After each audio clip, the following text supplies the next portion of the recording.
Do you know your medicine? Weed Maps and SC Laboratories bring you an educational series on the science of clean and safe cannabis. Today's cannabinoid profile is on Delta-9 Tetrahydrocannabinol. Hi, I'm Dr. Bonnie Goldstein, and I've been educating patients about cannabis for a number of years. And today I'm going to talk a little bit about Delta-9 Tetrahydrocannabinol. It's the most prominent compound found in the cannabis plant. It was discovered in 1964 by researchers in Israel. Cannabis has been used for many, many years, thousands of years, but nobody knew exactly what was in it. In fact, that same group continues to do research on cannabis to this day. THC starts out in the plant as geranyl phosphate and alcoholic acid. Through an enzyme-catalyzed reaction, the geranyl phosphate and the alcoholic acid are catalyzed to cannabigerolic acid, or CBGA. The CBGA is the precursor to several of the cannabinoids. To make THC, we go through the pathway catalyzed by another enzyme called THC synthase. It allows the CBGA to become THCA, or Tetrahydrocannabinol carboxylic acid. The THCA has very different effects than the THC. Now with heat or over time, the THCA can decarboxylate into THC.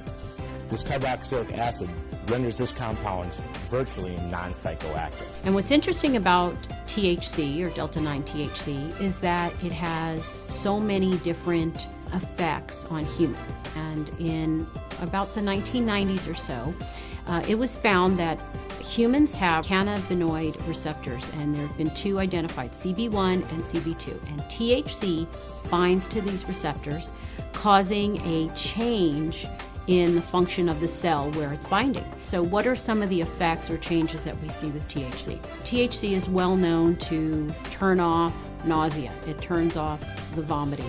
It also appears to trigger appetite. It also appears to have effects as anti-inflammatory. In fact, it's been found to be 20 times stronger than aspirin. And it's also been found to be 2 times stronger than hydrocortisone, a well-known steroid that people use. It's been found to be a strong antioxidant. There was a study out of Harvard that talked about these mice that had these large tumor loads, and by giving them THC, the tumor, and I believe they were lung cancer cells, were reduced in half. There's also was a study in humans where THC actually reduced or decreased the tumor cells for this specific type of brain cancer.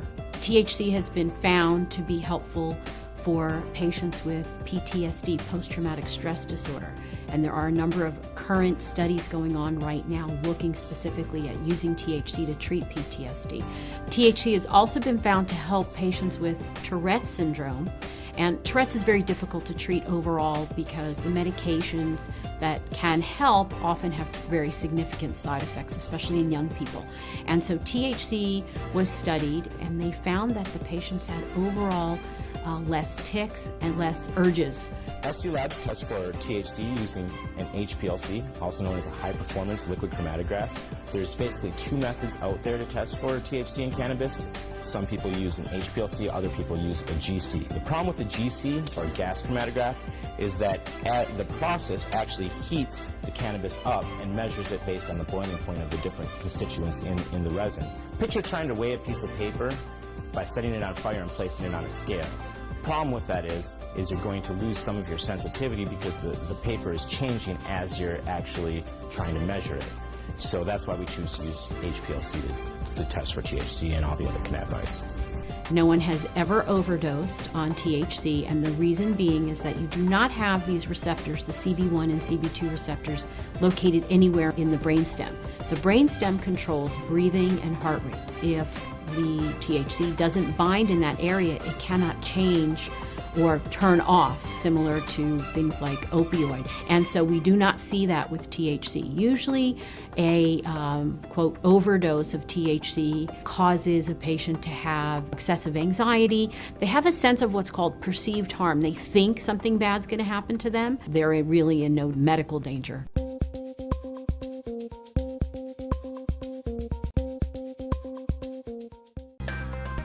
Today's cannabinoid profile is on Tetrahydrocannabinolic acid. THCA is another cannabinoid found in the cannabis plant. THCA stands for Tetrahydrocannabinolic acid.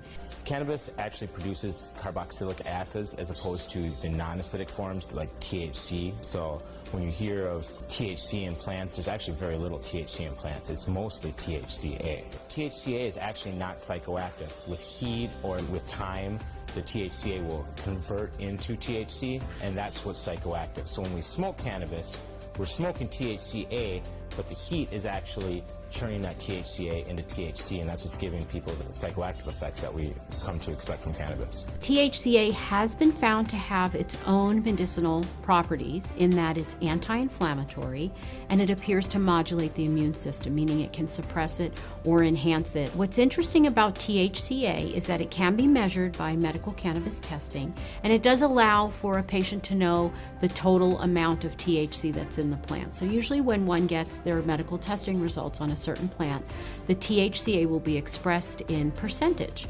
And let's just say it's about 16%, and then the THC may be in a very small amount, but overall added together, that's what gives you the potency of THC. We have a drawing of basically the synthetic pathway that THCA takes. So we start out with geranyl pyrophosphate and allopulic acid.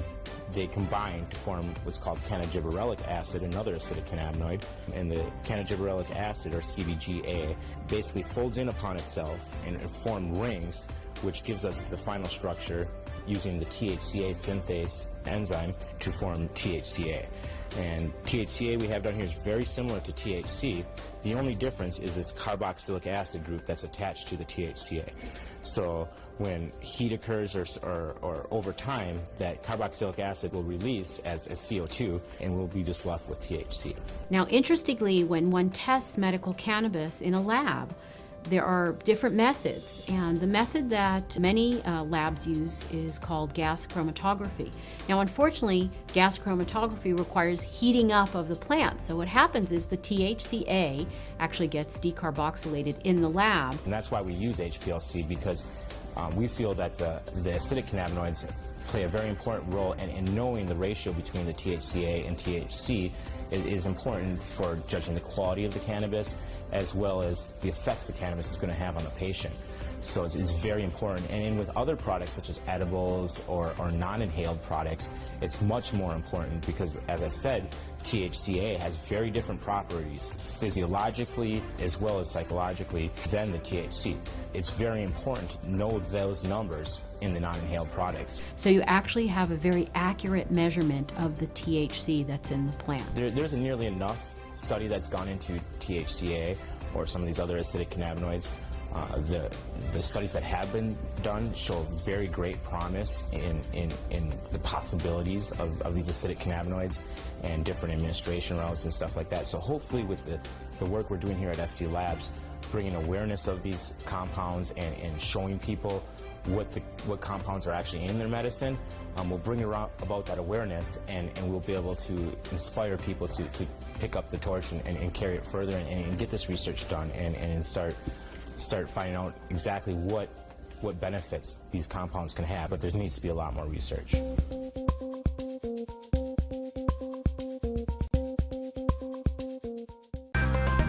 Today's cannabinoid profile is on Tetrahydrocannabivarin.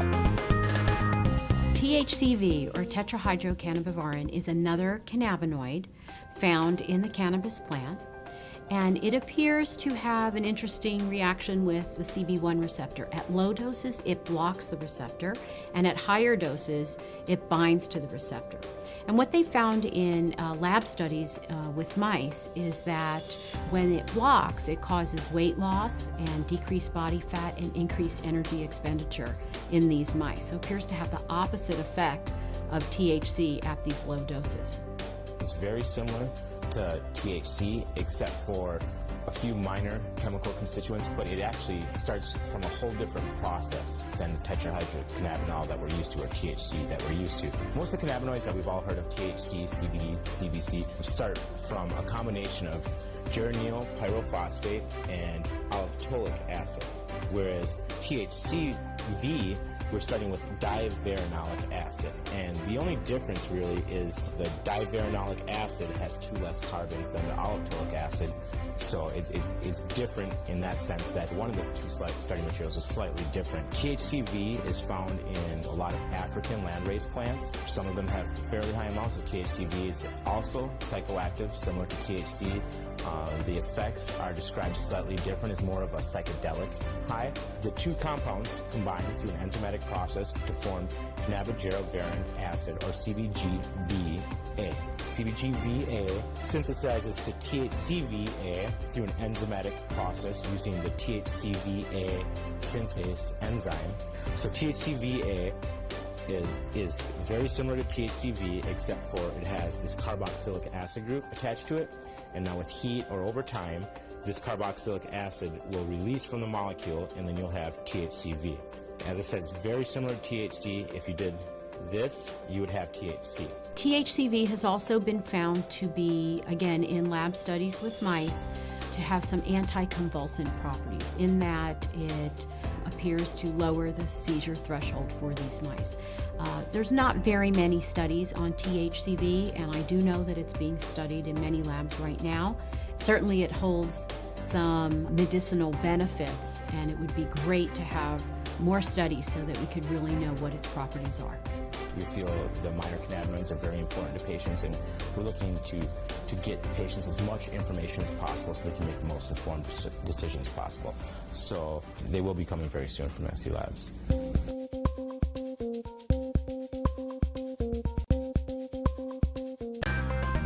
Today's cannabinoid profile is on Cannabidiol. Cannabidiol, or CBD for short, is the second most prominent compound found in the cannabis plant. A lot of the medical benefits of cannabis that are attributed to THC or other cannabinoids are actually due to the CBD content of the cannabis. It has very strong anti-inflammatory properties. And not only does it help suppress inflammation, but there was a study that showed that it also helps the body to not make the chemical that causes inflammation. So it actually has somewhat of a preventive role. Cannabidiol has also been found to have anticonvulsant properties in that it can reduce the seizure threshold for a number of patients. I've had my own patients who have said that once they started using CBD-rich strains, they have found that they have had less episodes of their seizures. CBD is synthesized in the plant through the same pathways as THC, CBC. It starts out as geranyl pyrophosphate and allotolic acid. Those 2 compounds join together through an enzyme-catalyzed reaction. Cannabigerolic acid, CBGA, is the starting material for CBDA, THCA, and CBCA. So CBDA synthase, if it's found in large enough amounts, will take this cannabigerolic acid and make it into cannabidiol carboxylic acid, which is CBDA. CBDA is CBD with a carboxylic acid attached to it. Now, with heat or through time, this carboxylic acid will naturally release from the compound, as it is very unstable, and become CBD. This process right here, where we lose this carboxylic acid, happens at about 80 degrees Celsius. A number of studies were done where they actually gave patients an overdose of THC to see what would happen when they then added CBD. And CBD completely turned around the negative effects of an overdose of THC without changing the levels of THC in the blood. So that means that CBD exerts its own medicinal, just doesn't reverse THC, it actually has its own medicinal properties. CBD has been found to cause cancer cells to what we call commit suicide while preserving the normal cells. And what appears to happen is it appears to bind to the receptors on the cancer cells, which then induce the cancer cell to kill itself. Cannabidiol has also been found to be what we call biphasic in terms of sleep. So at low doses, it's what we call alerting. It kind of keeps you awake. At higher doses, it can be very sedating and cause you to sleep. But what's nice about that is you can control whether or not you are alert or you're feeling tired. When I started testing cannabis about 2 or 3 years ago, we saw virtually no high CBD plants. Almost every plant we tested was high in THC, anywhere from 10% to 20% THC with some outliers on either end. Some plants would have maybe 1% CBD at the max, 1.5% CBD at the max. Now that we've been testing for a while, we see anywhere from 8 to 15% CBD and maybe 5 or 6% THC in these strains. Some strains we get a 50-50 ratio. It can happen in all different ratios, but what it is it's a recessive gene in plants. So we have breeders have to actively go and try and breed this back into these plants and find these high THC plants that might have that high CBD gene locked away and breed them together and see what they find. And really the only way you can know if it's high CBDA is to test it. With testing and growers or breeders having access to that knowledge base, we see them coming back and reversing some of the trends of the last 30, 40, 50 years and breeding the CBD back into the plants. Now, there have been a number of studies that have looked at cannabidiol, CBD, exerting a protective property to damaged neurons. And it appears that in the studies, CBD protects the nerves by inhibiting the process by which nerves are damaged. CBD has also been shown to protect against brain injury. When patients or lab animals have had a brain injury, CBD appears to protect the brain from damage that occurred to the nerve cells. The studies have shown that it can actually fight MRSA, which is methicillin-resistant Staph aureus, a notorious bug that is resistant to a number of antibiotics. A topical application of cannabis was able to fight the infection, and the MRSA was eradicated from that infection site. SC Labs tests for CBD with a high-performance liquid chromatograph, also known as an HPLC. There's two different ways you can test for cannabinoids. It's either with an HPLC or with a GC. If you hear of someone testing with other methods, it's probably not a scientifically validated method. But the problem with the GC is that the GC uses heat to test for these cannabinoids. And as I said earlier, all the acidic cannabinoids are very sensitive to heat. So the GC can give you no information about the acidic cannabinoids. It can only tell you about the non-acidic cannabinoids. The heat is decomposing these compounds. It's definitely decarboxylating all of them. And you're trying to measure it as these compounds are in a state of flux. And that's just, it's kind of fuzzy. So we use the HPLC because it keeps the cannabinoids in their natural state. They're in their liquid state. There's no alteration. There's no heat or anything like that happening. And so we get a much more accurate and a much more realistic picture of what's actually in the sample that we're testing. One of the important things for people to understand about cannabidiol is it is not psychoactive. That means it does not change your mood, your mentation, the way that THC has psychoactive properties and can actually cause what we call the high. CBD does not do that. For patients who are not interested in the THC effect but are interested in the CBD effect, this is a terrific choice for them to have.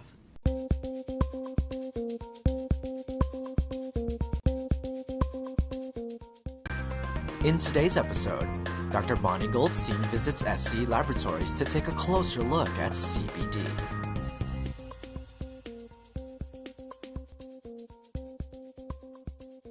Hey Josh, how you doing? Good, it's good to see you again. I was really excited to come back and maybe we could talk about CBD today. You know, cannabidiol has been something that a lot of my patients have been asking about, and I just wanted to see, we didn't really get a chance to look. All right, it's really exciting. We've been seeing a lot of high CBD strains coming through the lab, so let's go in the back and I'll show you some results. All right, sounds good. All right. So Bonnie, I'm really glad you stopped by. I've got some interesting things to show you. We've had a lot of high CBD samples coming through the lab. Oh great, I can't wait to see it. So here's an example of the majority of plants we see equals up to 16.2% total THC and 0.9% total CBD, and that's representative of a good 99% of plants we see coming through the doors. Maybe 0.5% CBD up to 1.5% CBD. So in comparison, take a look at a high CBD strain. This is a Harlequin, a high CBD strain. We have 5.2% total THC and 11.3% total CBD. These used to be very rare. We're starting to see them a lot more now. So why is it that the THC is so low? All right, well, before testing, breeders would breed selectively just for THC content. We don't usually see 15% THC and 15% CBD. The plant still seems to only be able to make so much resin. Well, and I know from scientific studies that I've looked at that CBD is not psychoactive. So for a person who is got some inflammatory condition or some type of other illness who wants to use medical marijuana, they may find that if they're a person who doesn't want the effects of THC, that a high CBD strain is going to give them that medicinal effect without giving them the euphoria or lethargy or whatever it is that they get from the THC. Let me see who that is. Hello? Oh, she's here. Okay, great. Just so happens, I think we have a guest who might be very relevant to the conversation we're having right now. Let's great. Let's go talk to her. Sarah. Hi. It's great to see you again. You too. Bonnie, this is Sarah Russo from Project CBD. Oh, hi, great to meet you. You as well. So tell me all about Project CBD, Sarah. Well, Project CBD, we're an educational news service, and we focus on the reintroduction of CBD as a news story. Over a year, we've eventually seen that dispensaries have begun carrying it and patients have begun using it. They, really like an option that's more functional. They can carry about their day. So, I've done a lot of reading about CBD, and, you get kind of amazed that something could have so many benefits. And so the things that I've read about is it's, anti-inflammatory, and I've actually seen that with my patients, anti-anxiety, it has antipsychotic, and also can balance out if somebody has too much effect from THC, it will balance out the THC effect. Neuroprotection and anti-convulsive, anti-emetic, antispasmodic, it stops spasms. I mean, it's amazing that one medicine would be able to do so many things. CBD and THC work synergistically, and they both have anti-tumor properties as well. Yeah, and I believe there's a study coming out shortly where they've been looking at veterans who've been suffering with PTSD using medical cannabis, so that'd be great results to check out. We actually work very closely with an organization called VAM, which is the Veterans Alliance for Medical Marijuana, and they've been working with their patients who are all veterans, and many of whom are suffering from post-traumatic stress disorder. They've been having great results with the high CBD-rich medicine, just in helping to alleviate some of the anxiety some of these vets are feeling. Funny, I was on your website checking out Project CBD, and I saw that there's a survey for patients. Can you tell me about that? So the Society of Cannabis Clinicians has created the first real-world study on the effectiveness of CBD. Because previously with CBD there have been clinical trials or laboratory situations. It was done in a test tube or with mice. And then clinical trials, there's been a couple, but in a controlled setting. And so this is the first real-world study, and it's examining patients in their normal everyday life. And so we work in conjunction with the Society of Cannabis Clinicians, and we promote their survey. And also we encourage patients, anybody who is interested in CBD, to contribute news and information to us. If you're a grower, we want to hear about it. What are you growing? If you have a new strain that's just been tested at the lab, we want to hear about that too. We couldn't be doing the work we're doing without lab-tested medicine. The whole CBD topic actually is what makes me really excited to be a part of the testing industry. With testing, a lot of times we kind of fall into the trap of what's the highest THC strain. And with CBD and some of these other minor cannabinoids, it's great to be able to show patients that it's not just about the highest THC score. There's other reasons to test, and it's an honor to be able to give patients, that accurate information so that they know what they're getting, and it's exciting to be a part of that. I had a patient who is 75 years old, and she's cannabis naive. She's never used it before. And I saw her about 6 weeks after she saw me. I thought she was going to be unhappy with her results, and that's why she came back to see me, but she actually came back to tell me that she now was off 3 medications and that she had much more mobility because the inflammation went down. So I think it's just terrific when we have all this information, but we need to get it out there to the patients. I'm really excited about all of this. This is great. Between testing the medicine and educating people on CBD, I feel like just tremendous progress is being made. It really is all about educating people, and they can actually make really good decisions about their own health, about a loved one's health. And really it's about improving the quality of your life. Thank you all for stopping by. Sarah, it was great to see you again. Yeah, you too. Great to meet you, So Sarah. great to meet you as well. Okay, we'll be in Thanks touch.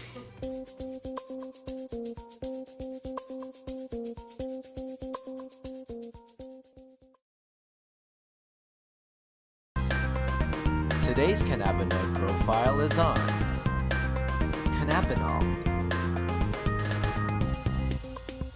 Cannabinol, or CBN, is another cannabinoid found in the cannabis plant, and it appears to result from a breakdown of THC, so it's considered a breakdown product. It's found in the plant in varying amounts. It's a little bit different than some of the other cannabinoids in the fact that it's not naturally synthesized by the plant, but it's more of a breakdown or degradation product or a metabolite of THC. CBN is psychoactive, and it's what gives most of the sedative effect of cannabis. You hear a lot of indica versus sativa. CBN is actually what's making you sleepy. And CBN can be found in any cannabis. It's produced over time or with heat. So older cannabis or cannabis that's been stored for a long time is going to have a high level of CBN. It also appears to work as an anticonvulsant. It has antibacterial properties, and it also has anti-inflammatory properties. It also appears to stimulate osteocytes, which are bone cells. It's being looked at for treatment of bone disorders such as osteoporosis. It also appears to inhibit skin cell formation. And some people say that this may have some benefit down the line once we really understand what it's doing in skin disorders such as psoriasis. I'll show you how CBN is synthesized in the plant. CBN starts with gyryl pyrophosphate and alkylic acid, like most of the cannabinoids. Those two come together in an enzyme-catalyzed reaction. They form cannabigerolic acid, CBGA, and CBGA folds upon itself into rings and makes THCA using THCA synthase, which is an enzyme. The THCA decarboxylates, we lose that carboxylic acid right there, and form THC. THC, over time or with heat, will degrade into CBN, and all that's happening is we're losing hydrogen atoms and forming double bonds in this ring right here. That causes a weaker interaction for this compound with the CB1 and CB2 receptors. That weak interaction is what leads to the sedative effect and the sleepiness, drowsiness associated with CBN. When cannabis is tested in a testing facility, CBN can be measured, and usually it's under 1%. A patient can actually look to see if that's something that they're interested in, a higher percent or lower percent, because it does cause sedation. SC Labs tests for CBN using a high-performance liquid chromatograph, also known as an HPLC. The HPLC is a much more sensitive instrument than the other instrument that's used to test for cannabinoids sometimes, called the GC or gas chromatograph. We use the HPLC because it doesn't degrade any of these compounds like the GC. The GC uses heat, so it degrades some of these compounds, whereas the HPLC can test them in their natural state. The HPLC is what's accepted by International Union Office of Drugs and Crime, the Dutch Pharmacopoeia. The Dutch all have been using HPLC for quite a while now to test for these cannabinoids. What happens with the GC, so we've established that the CBN is formed by either heat or time. Same thing with the decarboxylation of this THC. At about 140 degrees Celsius, we start to see a conversion of THC to CBN. Well, the GCs must operate at much higher temperatures, so when you do a test with the GC for these cannabinoids, you're going to have a slightly lower CBD number because the CBD with heat will actually can be converted to THC. With heat, the THC can then be converted to CBN. So what you're going to see is slightly lower CBD numbers. It's kind of a wash with THC. You might get a slightly lower number, and then with CBN, you're going to see a higher number than you would with HPLC testing. Now, is that CBN actually in the plant? No, it's a function of the heating process of the GC. And since THC and CBD are degraded with heat, that's why we test for all of our cannabinoids with an HPLC at SC Labs to get a more accurate and precise measurement of what's actually found in the plant.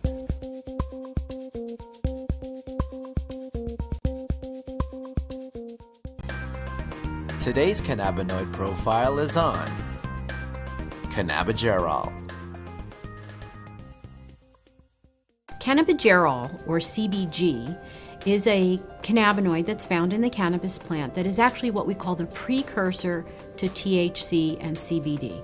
So it's the first compound that's made. There's an enzymatic reaction which then leads it to be made to change into THC or to change into CBD. Sort of the stem cell, you'd say, of all the other cannabinoids found in the plant. It can form THC, it can form CBC, it can form CBD, and even some other minor cannabinoids.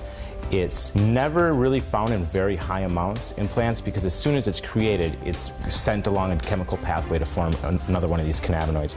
But in its isolated form, it definitely has a lot of medical potential. It's a very, very strong anti-inflammatory.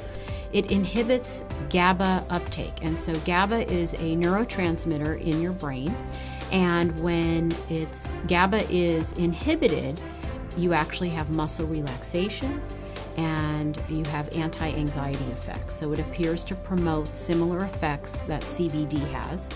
It also appears to have antidepressant properties, and it also appears to have some modest antifungal properties. A lot is not known about the medicinal properties of CBG, as it occurs in very small amounts and usually is not isolated out to be tested on its own. But it appears that it works in conjunction with the other cannabinoids to give that overall synergistic effect that people get with medical marijuana use. Here we have the synthetic pathway for CBGA. You start out with geranyl pyrophosphate and aliphtolic acid, and those two join together to form cannabigerolic acid. And here's the structure of cannabigerolic acid. We see the COOH, which makes it the acid. If that were to disappear, then it would just be plain CBG. And we can see this long chain of carbon molecules, which is able to roll up in different ways and roll upon itself and form rings and other structures, which lead to CBDA, THCA, and CBCA. So when we have undifferentiated CBGA, what enables this molecule right here to become CBD or THC or CBC are enzymes. And enzymes are sort of helpers to help catalyze these different reactions that have to occur in plants and animals. Normally chemical reactions occur under extreme conditions. Lots of heat, very acidic conditions, very basic conditions. But in the body we have these enzymes which sort of grab the molecule, in this case CBGA, and kind of form it into the new molecule and make that energy that it takes to form the next molecule much lower than if it were just by itself. So the enzymes become the limiting factor or the decision maker in what is formed next. If the plant makes a lot of THCA synthase, then we're going to get a lot of THC. If the plant decides to make a lot of CBD synthase, we're going to get a lot of CBD.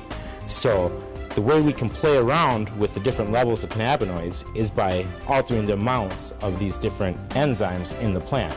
That can occur through breeding, it can occur through genetic manipulation, whatever it may be. With the legal restrictions placed on cannabis and other restrictions, there hasn't been a lot of real good research done on CBG and these other minor cannabinoids. Hopefully with the work SC Labs is doing, we'll see more breeders and more cannabis patients and more researchers all take note that there's more in cannabis than just THC, and some of these other compounds are very, very interesting compounds. They're all bioactive, so hopefully we can help spur some of that knowledge and to really finish some of this research that needs to be done and unlock some of the mysteries of these minor cannabinoids.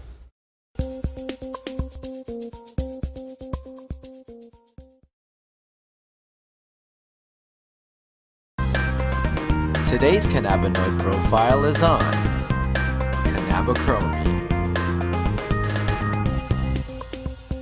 Cannabichromene, also known as CBC, is the third cannabinoid that is synthesized from CBG in the plant. Less common to find a lot of CBC than CBD or THC. And it's been found to have anti-inflammatory properties as well as analgesic, meaning pain-killing properties, although a little bit weaker than THC. It's also been found to have antifungal effects and antibacterial effects. In lab studies with rodents, to have anti-tumor effects, meaning it kills cancer cells. And certainly that part of cannabichromene needs to be studied further. And right now there are studies going on looking at cannabinoids in killing cancer cells. CBC is produced in the same chemical pathway as THC. It starts out with geranyl pyrophosphate and aliphtolic acid combined to form cannabigerolic acid, which is CBGA. CBGA is the precursor to CBDA, THCA, and CBCA. What happens is cannabigerolic acid through an enzyme catalyzed reaction, and what enzymes do is allow these reactions to take place at normal room temperature or body temperature, whatever it may be. And what happens here is the cannabigerolic acid is going to fold over upon itself, and this carbon atom is going to attach over here and form CBCA. And what makes it an acid is this carboxylic acid group that's attached to it. Now, this carboxylic acid group is not very stable. Over time or very quickly with heat, it'll kick itself off and disappear and leave us carbon dioxide, and you'll have your CBC. Another interesting thing about Cannabichromene is it appears to inhibit the uptake of anandamide, which prolongs its life in the body, prolonging its effects. And we know anandamide has very good effects because it binds at the same receptors that the cannabinoids bind to. Cannabichromene has also been found to have antidepressant properties.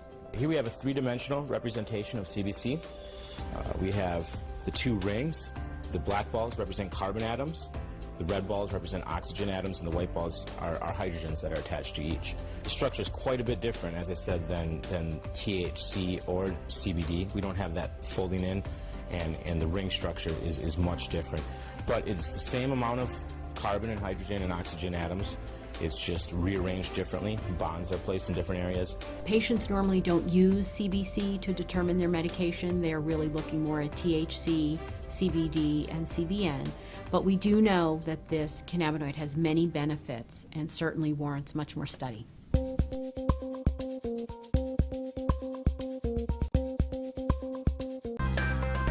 Today's cannabinoid profile is on terpenes. So terpenes are the main class of aromatic compounds that are found in cannabis. And an aromatic compound, first of all, way back when scientists were first classifying compounds, they used some rather ad hoc methods to do that. And aromatics got their name because they all have pleasant aroma. They're the kind of compounds that you would find in cinnamon, ginger, pine trees. It's these compounds that are responsible for the smell of marijuana smoke, for example. The cannabis plant produces several terpenoids that, give it, you have cannabis plants that smell like bubblegum, grape, lemon, spices. So cannabis is really an interesting plant in the fact that it can produce a wide range of terpenoids. The main terpenoids in cannabis are myrcene, limonene, caryophyllene, and pyrene. Additionally, they all will contain this kind of structure, this is the very most simple aromatic compound, which we call benzene, has the formula C6H6. It's easy to imagine how if you replaced one or more of the hydrogen atoms in this compound with other organic fragments, you can build up a whole series of different compounds that are generally referred to as aromatics. They're all somewhat similar to the cannabinoids in chemical structure, so they can definitely have interesting effects, and the terpenoids on their own have been found to have different medical benefits. For example, beta-caryophyllene is one of the few non-cannabinoids that is known to actually activate the CB2 receptor. It's also known as an anti-inflammatory. Limonene has been shown to be somewhat antidepressant, and you have myrcene, which is the majority or the major constituent of the terpenoids profile in cannabis plants. So myrcene is shown to also have medical benefits to some extent. The terpenoids are very interesting, and to give cannabis its uniqueness. You have one plant that is a 16% THC plant, you have another plant that's a 16% THC plant, but yet they give you somewhat subtle differences in the effects they have on you. And a lot of that can be attributed to the terpenoids.